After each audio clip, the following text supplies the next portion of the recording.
Bonjour. Delphine Bateau, vous représentez Yannick Jadot, c'est votre grand oral. Merci. Bonjour. Monsieur le Président de la Fédération nationale des sapeurs-pompiers, Mesdames et Messieurs, officiers, sous-officiers et sapeurs, Mesdames et Messieurs en vos grades et qualités, soldats de la vie, soldats du feu, soldats du climat, c'est un honneur de m'exprimer à l'occasion de ce grand oral de la sécurité civile. Je me présente devant vous avec humilité et avec gratitude comme députée d'un territoire rural, les Deux-Sèvres, qui sait ce que la population doit aux femmes et aux hommes qui se consacrent volontairement au secours et à la prise en charge des victimes, comme ancienne ministre aussi, qui vous a vu à l'œuvre dans des circonstances critiques et qui sait ce que sont vos qualités de dévouement, de professionnalisme, de courage et les risques encourus que vous prenez par altruisme. Je me présente aujourd'hui comme écologiste, porte-parole de Yannick Jadot, candidat à l'élection présidentielle, convaincu de longue date qu'il y a urgence à reconnaître la sécurité civile comme une priorité absolue de sécurité nationale. Vous avez l'habitude que l'on salue votre engagement, votre sens du devoir, la bonne exécution de vos missions. Les élus viennent dans les Saintes-Barbes, dans les congrès, avec sincérité réelle d'ailleurs, vous dire à quel point vous êtes important pour les habitantes et habitants et à quel point ils vous admirent, à quel point vous êtes l'image de la République à laquelle les Françaises et les Français sont attachés. Tout cela est vrai. Mais pour nous, cela ne suffit pas et cela ne suffit plus. Et je veux vous présenter aujourd'hui une vision, celle qu'impose le basculement historique que nous sommes en train de vivre. S'il y a 2 ans, je vous avais dit qu'une pandémie liée à un virus dont on ne connaît toujours pas l'origine allait mettre l'économie mondiale à l'arrêt et faire 6 millions de morts dans le monde et 137 000 en France, que la guerre ferait son retour en Europe et qu'un dictateur tirerait des bombes sur la plus grande centrale nucléaire d'Europe, heureusement en ne touchant que le bâtiment administratif, que tout cela allait intervenir alors même que le réchauffement climatique s'accélère, au point que l'été serait marqué par des inondations énormes en Belgique, en Allemagne, des méga-feux sur le pourtour méditerranéen, et qu'au Canada, un dôme de chaleur provoquerait des températures létales et obligerait à mettre des humains dans des salles de refroidissement. Est-ce que vous m'auriez cru ? Nous sommes dans une nouvelle ère, l'Anthropocène, marquée par le dépassement des limites physiques de la planète et des équilibres des écosystèmes du fait des activités humaines, marquée par l'épuisement des ressources naturelles et toutes les tensions géopolitiques et la barbarie qui peuvent en résulter. Dans ce moment, la politique de la protection de la population en France ne peut plus être celle d'une simple continuité de l'État, se satisfaisant des acquis remarquables du modèle français de sécurité civile, tout en ne vous considérant toujours pas comme une force, même si elle est organisée selon des modalités différentes et décentralisées, aussi importante que l'armée, la police et la gendarmerie. Le projet de la République écologique que nous portons considère la sécurité civile comme une fonction régalienne de l'État, à égalité avec la défense nationale, la sécurité intérieure et la justice. Car oui, il faut se préparer aux catastrophes et à des événements extrêmes, organiser notre résilience, notre adaptation et en tirer toutes les conséquences sur les moyens humains et matériels des sapeurs-pompiers et des services d'incendie et de secours, car nos capacités, bien que fortes, pourraient être vite s'avérer inadaptées, mais aussi sur la participation de la population et une nouvelle culture de l'entraide. Le déni climatique, malgré le record de température de 46 degrés à Vérargues dans l'Hérault en 2019, malgré les morts de la vallée de la Roya et de la Vésubie, malgré l'incendie de Gonfaron dans le Var, malgré une catastrophe agricole qui l'année dernière a coûté 5 milliards d'euros de pertes et d'indemnisations, imprègne encore les plus hautes sphères de l'État et confine aujourd'hui à l'aveuglement. Vous savez mieux que quiconque ce que ce déni peut avoir comme conséquence funeste pour la France. Notre pays doit désormais tirer tous les enseignements du rapport du GIEC présenté le 28 février dernier sur les impacts et la vulnérabilité. Ce que dit ce rapport, ce n'est pas seulement qu'il nous reste moins d'une décennie pour reprendre en main le contrôle de notre destin en réduisant drastiquement notre empreinte carbone. Ce qu'il dit, c'est qu'il faut se préparer à des phénomènes qui ne sont pas des hypothèses, mais des certitudes, avec déjà des effets pour les 20 prochaines années, dont certains sont irréversibles. Montée de la mer, fonte des glaces avec des conséquences en montagne, épisodes de canicule, de sécheresse, pluies diluviennes, occurrence des incendies ou encore éclosion des départs de feu à des périodes de l'année inhabituelles. Certains de ces impacts du changement climatique seront chroniques et au long cours.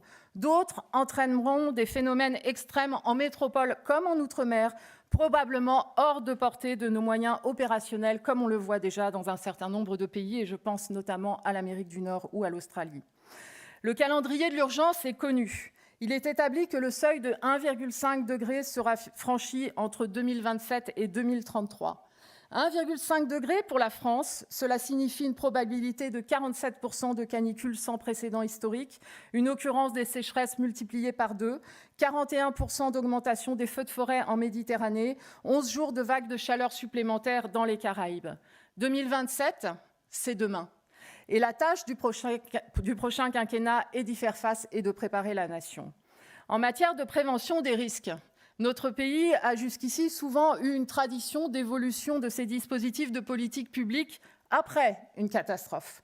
Le plan de submersion rapide a fait suite à la tempête Xynthia. Les PPRT ont vu le jour après l'explosion d'AZF. Le plan canicule est né après la canicule de 2003. Et ainsi de suite. Nous ne pouvons plus nous permettre le luxe d'attendre un retour d'expérience face aux prochaines catastrophes. Le maître mot doit être celui de l'anticipation, en rupture avec des approches technocratiques de sous-évaluation des risques, de non prise en compte des données scientifiques, d'une conception de la gestion de crise méconnaissant les effets cumulatifs, les effets dominos et les crises hors cadre. C'est la raison pour laquelle Yannick Jadot porte la création d'un ministère de la résilience, de la protection civile et des situations d'urgence, car il est indispensable qu'il y ait un portage politique de cette priorité pour la nation et son affirmation au plus haut niveau de l'État. Ce ministère sera doté de moyens nouveaux. Il bénéficiera d'une loi de programmation pour la résilience et la protection civile. Nous doublerons notamment le budget consacré à la sécurité civile et à la gestion de crise en le portant à 1 milliard d'euros par an. Nous développerons massivement la formation de la population dès le plus jeune âge, à l'école, aux réflexes de sécurité, aux conduites à tenir, aux risques, en organisant des campagnes de communication et d'information comparables à ce qui a été fait en France dans le domaine de la sécurité routière et avec des systèmes d'alerte modernes, puisque je constate que plus de 2 ans après l'incendie de Lubrizol, ce système n'est toujours pas en place. La verticalité du commandement dont Nicolas Sarkozy, je crois, parlait ce matin, ce n'est pas l'infantilisation des citoyennes et des citoyens qui doivent prendre toute leur part à l'entraide et à la sécurité collective. Nous donnerons aussi une dimension opérationnelle et concrète avec des exercices à la Journée nationale de prévention des catastrophes et des risques. Nous procéderons à la revue stratégique de la vulnérabilité des infrastructures essentielles pour la sécurité nationale, énergie, eau, communication, transport et des territoires dans lesquels le bâti résidentiel ou professionnel est soumis à un risque élevé. Nous voulons construire un État résilience, car la question n'est pas seulement celle du dimensionnement de notre sécurité civile, c'est aussi la prévention des risques, des inondations, des feux de forêt, c'est l'adaptation du trait de côte, de la conception de l'aménagement du territoire, de la conception de la ville par rapport aux îlots de chaleur, c'est l'intégration dans nos normes et nos standards d'études de danger, pas seulement basées pas seulement sur les effets létaux, mais aussi sur les effets sanitaires ou les effets environnementaux. Il faudra aussi travailler sur l'évacuation des habitantes et des habitants, la maîtrise de l'urbanisme, les règles de construction et de débroussaillage, autant de domaines où l'expertise de haut niveau des sapeurs-pompiers est indispensable. Enfin, cette loi de programmation nous permettra de mettre à niveau nos dispositifs de sécurité et de protection civile, en ressources humaines comme en matériel, avec notamment le retour d'aide à l'investissement de l'État pour les SDIS, ainsi qu'à l'échelle zonale sur certains équipements d'intervention spécifiques ou polyvalents. Le volontariat est la pierre angulaire de la conception française de la sécurité civile. Nous défendons le maillage territorial des centres d'incendie et de secours. Pour nous, il ne peut même pas y avoir de débat en la matière. Nous sommes pour un bouclier rural interdisant la fermeture de quelque service public que ce soit. Nous défendons le volontariat. et sa reconnaissance pleine et entière, tant sur le plan juridique, je fais référence à la nécessité d'une directive européenne sur l'engagement citoyen, que matériel. Voilà pourquoi la France ne peut pas continuer à laisser s'installer une situation dans nombre de territoires, dont celui dont je suis élue, où les sapeurs-pompiers pallient l'affaiblissement de la prise en charge de la santé publique et l'inégalité de l'accès aux soins. Je salue l'engagement exemplaire des sapeurs-pompiers dans la lutte contre la pandémie. Et sans vous, je ne sais pas comment on aurait pu faire face. En revanche, le transfert au long cours des carences de la prise en charge sanitaire sur les sapeurs-pompiers n'appelle pas seulement un débat sur le transfert de charges entre l'État et les collectivités, sur l'optimisation des moyens, sur une meilleure coordination, de lutter pour que la prise en charge des ambulances privées ne soit pas à deux vitesses avec des inégalités territoriales spectaculaires. Elle appelle d'abord cette situation et avant tout de mettre fin au scandale des déserts médicaux qui concerne une commune sur 3 et de faire preuve en la matière de courage politique. C'est le sens de nos engagements sur le conventionnement sélectif et sur l'obligation transitoire d'installation des médecins. Mesdames et messieurs, merci à votre Fédération nationale de mettre ces enjeux, singulièrement absents et sous les radars médiatiques de la campagne électorale, au centre du débat démocratique. Les pompiers sont un creuset de la République. S'y engagent des femmes et des hommes de toutes catégories sociales, et notamment de conditions humbles, travailleuses, dignes, qui trouvent dans cet engagement une reconnaissance, une considération, un sens et une fierté de participer à l'intérêt général. Les pompiers sont un creuset de la République parce qu'ils sont présents dans tous les territoires, alors que notre pays se résigne depuis trop d'années à la relégation des territoires ruraux comme à la ségrégation des quartiers populaires. Et vous intervenez partout, sans distinction, pour tout le monde, et tous vous doivent le respect. Il y a un énorme potentiel de civisme dans notre pays. Le civisme, il ne fait pas la une des médias, mais il est là sur le terrain. L'individualisme, le chacun pour soi, les replis identitaires ne sont pas une fatalité, pour peu qu'un élan national nous mobilise pour donner au pays de nouvelles perspectives.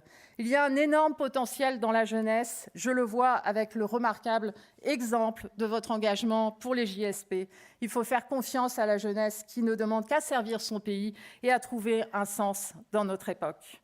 Vous êtes le pilier de l'effort national de mobilisation pour la sécurité civile auquel nous appelons.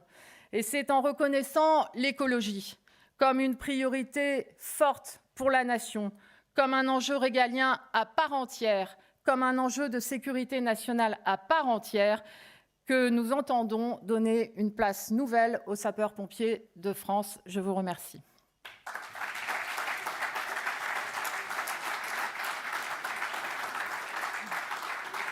On va maintenant passer aux questions-réponses. Il y a 5 pompiers qui vont vous interroger. D'abord, Maxime Percher, sapeur-pompier professionnel dans l'Essonne. Mesdames et messieurs les candidats à la présidence, bonjour. Ma question est la suivante. La sollicitation opérationnelle sur le secours à personne ne cesse d'augmenter malgré la crise sanitaire. Les interventions des sapeurs-pompiers ne sont pas toujours justifiées et nous souffrons également d'une sursollicitation de la part des SAMU. Pouvons-nous un jour espérer retrouver des missions liées à notre activité qui est l'urgence? Alors d'abord, merci de la question. Je l'ai dit dans mon propos. Dans les Deux-Sèvres, par exemple, le temps de transport pour une intervention de secours à personne non urgente, par exemple de Chef-Boutonne, c'est 3 heures en fait. Et cette situation, je pense qu'il faut bien souligner qu'en plus d'être un enjeu financier, ça impacte très lourdement en fait le volontariat, parce que ça joue sur la disponibilité, mais ça entraîne aussi de la démotivation et une désorganisation du service. Donc il faut mettre un terme à l'augmentation des carences. Il y a un certain nombre de mesures, vous le savez, qui ont été prises dans la loi Matras, qui doivent entrer en application. Mais à nos yeux, ce n'est pas suffisant, il faut le compléter. par le fait de différer l'intervention si l'organisation des sapeurs-pompiers ne permet pas de la prendre en charge, mais surtout, comme je le disais tout à l'heure, par le fait de s'attaquer aux causes du problème. C'est-à-dire pas simplement à l'organisation ou l'optimisation de l'organisation de celles et ceux qui sont là pour gérer cette situation de carence ou ces besoins, mais pour s'attaquer à ce qui fait qu'une personne qui est malade, qui a besoin de soins, ne va pas aller voir le docteur, n'a pas de médecin traitant, va attendre que son état de santé se dégrade pour finalement appeler le 15 ou appeler les pompiers. C'est à ça qu'il faut s'attaquer si on veut structurellement en fait diminuer cette situation d'augmentation incessante des interventions de secours à personne. Et c'est ce que nous proposons avec deux propositions. La première, c'est le conventionnement sélectif, c'est-à-dire de ne plus permettre l'installation de médecins conventionnés par la sécurité sociale dans les territoires où les médecins sont en nombre suffisant. Et la deuxième, c'est d'instaurer une obligation transitoire et temporaire d'installation des jeunes internes dans les territoires ruraux. Je rappelle qu'une commune sur 3 aujourd'hui en France est un désert médical. C'est maintenant Stéphane des Bouches-du-Rhône qui va vous interroger. Bonjour. Donc vous avez évoqué dans vos propos la création de ce ministère de la protection civile. Donc ma question va porter plutôt sur son dimensionnement et sa priorisation. Alors à quand la création de ce ministère qui va permettre à notre pays de répondre et de mieux se préparer face à la multiplicité des crises que vous avez d'ailleurs évoquées? Merci. Alors dès le mois de mai, en fonction des résultats, je veux souligner que pour Yannick Jadot, cette proposition n'est pas un engagement de circonstance. Elle a été formulée cet été après la présentation du rapport du GIEC, en même temps qu'il y avait les incendies en Grèce et les incendies dans le Var. Elle a été présentée dans une indifférence d'ailleurs médiatique générale, sous forme de conférence de presse, le 28 février dernier. Et je rejoins ce que disait votre président sur le fait que nous avons en commun la nécessité d'imposer ces sujets dans le débat. Donc la question n'est pas de créer un ministère en plus, et j'ajouterais pas non plus un secrétariat d'État ou un ministère délégué. J'ai entendu 2 anciens ministres de l'Intérieur ce matin défendre une vision que je trouve extrêmement conservatrice par rapport à ce que sont les besoins. Conservatrice, pourquoi? Parce qu'en fait, la difficulté aujourd'hui, c'est qu'il n'y a pas de portage politique de ces enjeux au plus haut niveau de l'État. Il n'y a pas de ministre qui est interpellé en permanence, qui doit rendre compte au Parlement de la mise en œuvre d'une loi de programmation sur la sécurité civile. Et ce n'est pas faire injure au ministère de l'Intérieur de considérer que les enjeux de la lutte contre le terrorisme, les enjeux de la sécurité quotidienne sont suffisamment importants qu'ils ont pour effet de rendre mineurs ou faussement secondaires les enjeux de sécurité civile. Donc il faut une affirmation politique parce qu'il faut une politique publique forte en la matière, et donc pour nous c'est un ministère de plein exercice. J'ajoute que le fait d'avoir un ministère de plein exercice ne fait nullement obstacle à l'interministérialité dans la gestion de crise, ne fait nullement obstacle à l'unité de commandement dans la gestion de crise. D'ailleurs, à l'échelle nationale, il y a bien une salle interministérielle, une cellule interministérielle de gestion de crise. Et il y a une vision qui est pour moi une vision datée. En fait, surtout si on parle de la longue liste que je vous faisais tout à l'heure d'événements extrêmes, eh bien, on a besoin de l'expertise de la Direction générale de la prévention des risques, qui est au ministère de l'écologie. On a besoin des informations de Météo France, de Vigicru. On a besoin de l'expérience et des connaissances et de l'expertise des sapeurs-pompiers sur les effets d'un certain nombre de situations de crise. Donc, si on veut en fait qu'il y ait une mobilisation nationale autour de ces enjeux, il faut qu'il y ait un ministère de plein exercice pour l'affirmer et pour le porter. C'est maintenant un sapeur-pompier volontaire qui va vous interroger, Frédéric Brunet, dans les Deux-Sèvres, une question vidéo. Bonjour, Frédéric Brunet, sapeur-pompier volontaire dans le département des Deux-Sèvres. Il y a aujourd'hui en France plus de 250 000 sapeurs-pompiers, dont 80% sont des sapeurs-pompiers volontaires. Ces sapeurs-pompiers sont étudiants, artisans, agriculteurs, employés ou ouvriers, et partagent toute cette même passion, celle de porter assistance à son prochain. On ne parle pourtant jamais d'eux, voire très rarement. En oubliant l'insécurité dans laquelle peuvent intervenir ces soldats du feu, ma question est simple. Quel serait l'avenir du volontariat chez les sapeurs-pompiers avec la mise en place des 11 heures de repos obligatoires et comment remotiver les sapeurs-pompiers volontaires qui aujourd'hui, dans ce contexte particulier, perdent espoir de leur passion et préfèrent abandonner cette fonction qui est la leur. Je vous remercie. Alors, merci. Comme c'est une vidéo enregistrée, je ne peux pas demander où dans les Deux-Sèvres, mais la tentation est forte. Bon, écoutez, le combat contre l'application de la directive européenne sur le temps de travail des sapeurs-pompiers volontaires est un combat que je soutiens depuis des années. C'est notre combat collectif, car nous savons que ça mettrait en péril, évidemment, le modèle français de sécurité civile. Donc, cette directive ne s'applique pas, ne s'appliquera pas, n'a pas vocation à s'appliquer. Et la France, qui préside d'ailleurs à l'heure actuelle le Conseil de l'Union européenne, doit se battre pour obtenir la directive européenne reconnaissant le statut de l'engagement citoyen. Je pense qu'il doit y avoir un grand consensus national autour de cela. Mais en ce qui concerne le volontariat, nous partageons les objectifs qui ont été énoncés par votre président d'un objectif de 250 000 sapeurs-pompiers volontaires en France. Donc ça veut dire qu'il y a le poids des missions non urgentes, dont j'ai parlé tout à l'heure, à résoudre, mais ça veut dire aussi qu'il y a des mécanismes et des dispositifs pour favoriser en fait l'engagement dans le volontariat qu'il faut revoir. D'abord en direction des entreprises.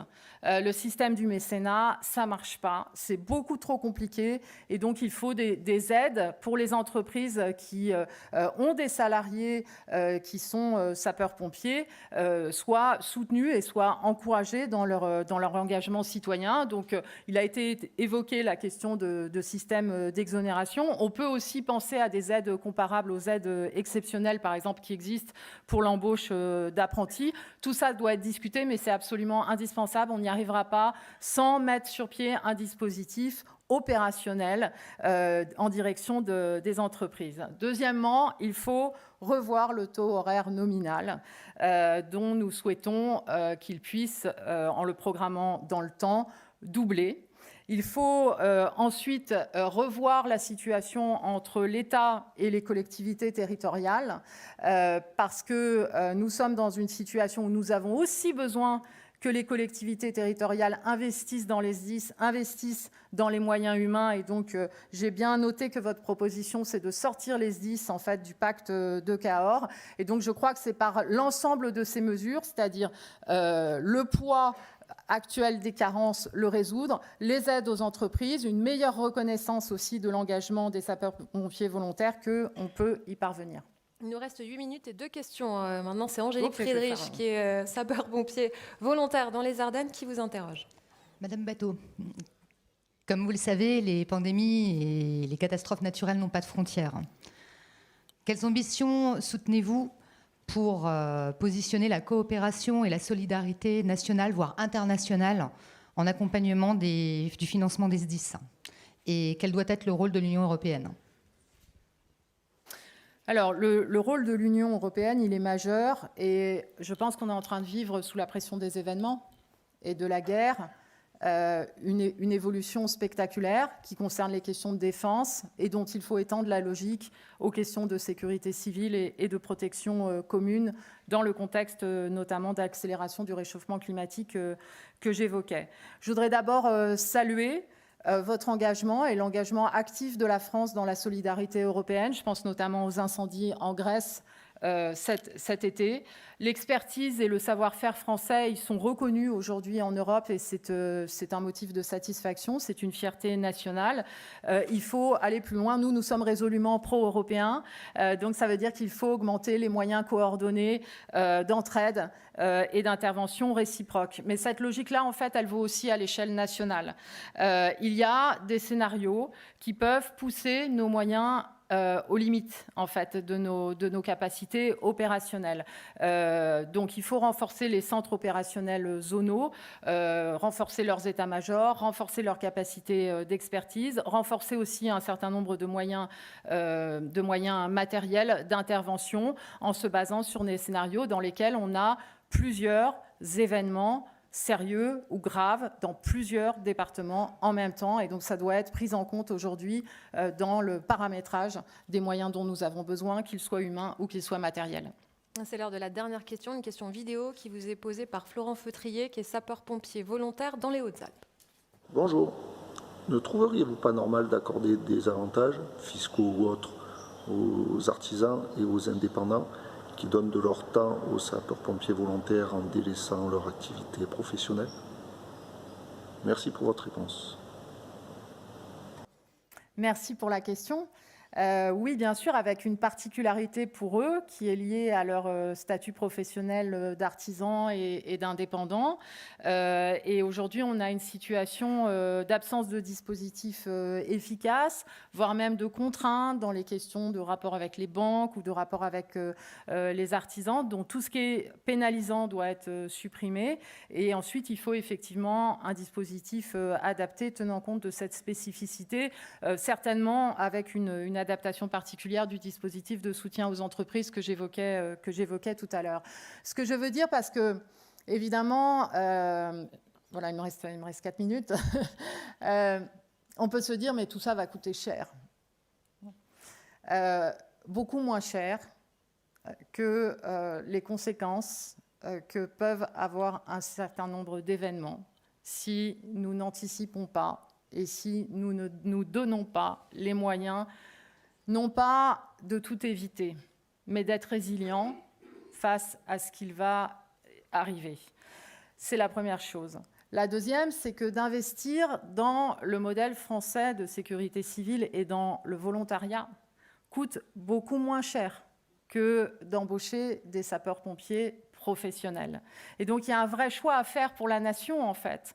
On a la chance d'avoir l'héritage historique, en fait, de cette conception citoyenne de la sécurité civile. Et c'est là-dessus, en fait, qu'on doit miser et qu'on doit investir face au monde et à l'époque dans laquelle nous sommes en train d'entrer. Merci beaucoup Delphine Batho. Merci Il vous reste beaucoup. 3 minutes, mais j'ai l'impression, sauf si vous voulez conclure autrement. Non, merci vraiment beaucoup de cet échange. Merci d'imposer ces sujets dans le débat. Je pense que c'est utile à la démocratie et c'est utile aussi dans une situation où les citoyennes et les citoyens ont parfaitement conscience des enjeux. Vous avez parfaitement conscience des enjeux. Il y a des obstacles médiatiques ou des obstacles dans les hautes sphères à leur appropriation que nous devons combattre ensemble. Merci beaucoup. Merci. Merci d'être venu.